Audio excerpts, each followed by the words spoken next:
ஆனா யோசிச்சு பார்த்திருக்கீங்களா?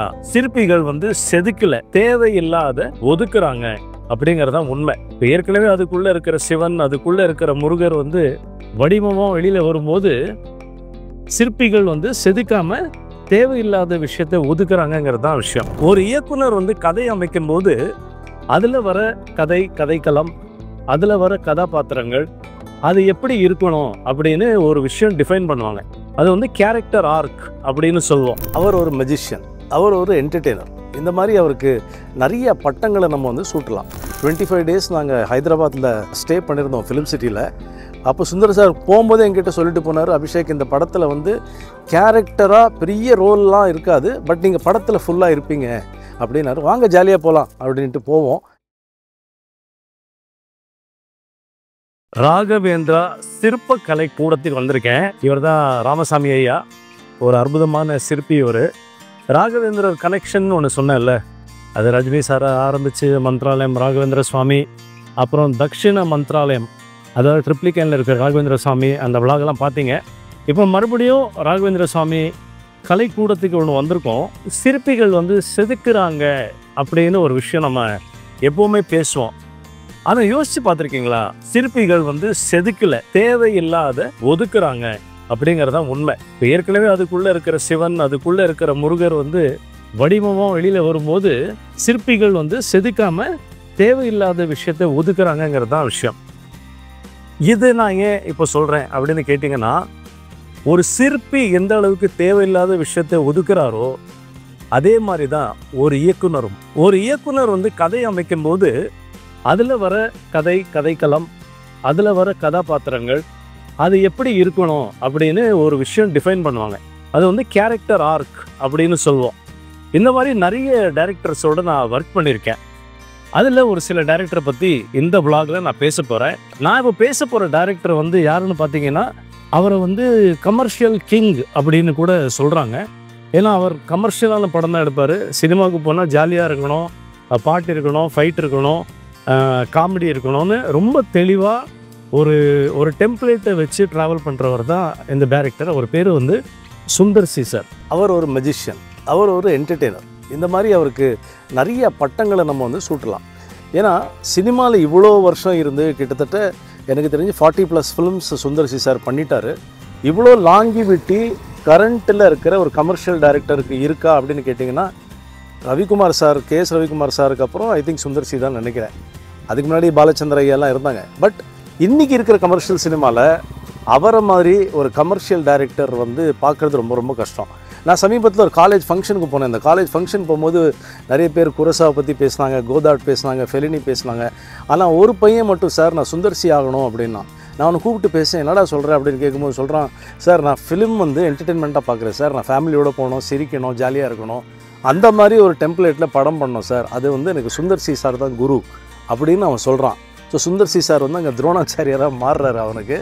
பட் என்னென்னு கேட்டிங்கன்னா, நான் அவரோட ஒர்க் பண்ணும்போது கூட எனக்கு அந்த ஃபீல் வந்தது. ஏன்னா ஒரு சில டைரக்டர்ஸ் டென்ஷன் ஆவாங்க, செட்டில் கத்திட்டே இருப்பாங்க.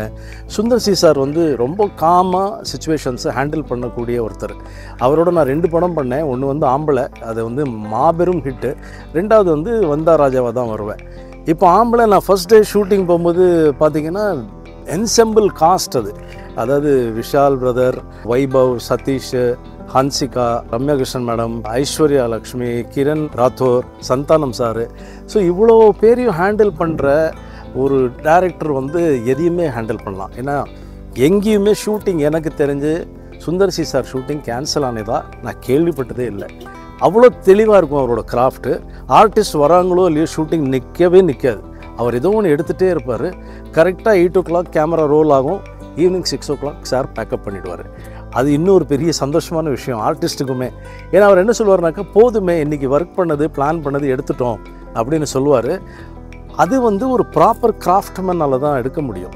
அண்ட் அதே மாதிரி செட்டில் ஒரு அட்மாஸ்ஃபியர் ஒன்று இருக்குன்னு சொல்லுவாங்கள்ல, அந்த செட் அட்மாஸ்ஃபியர் அவ்வளோ பியூட்டிஃபுல்லாக, அவ்வளோ ஜாலியாக இருக்கும். ஆனால் ப்ரொடக்டிவாக இருக்கும்.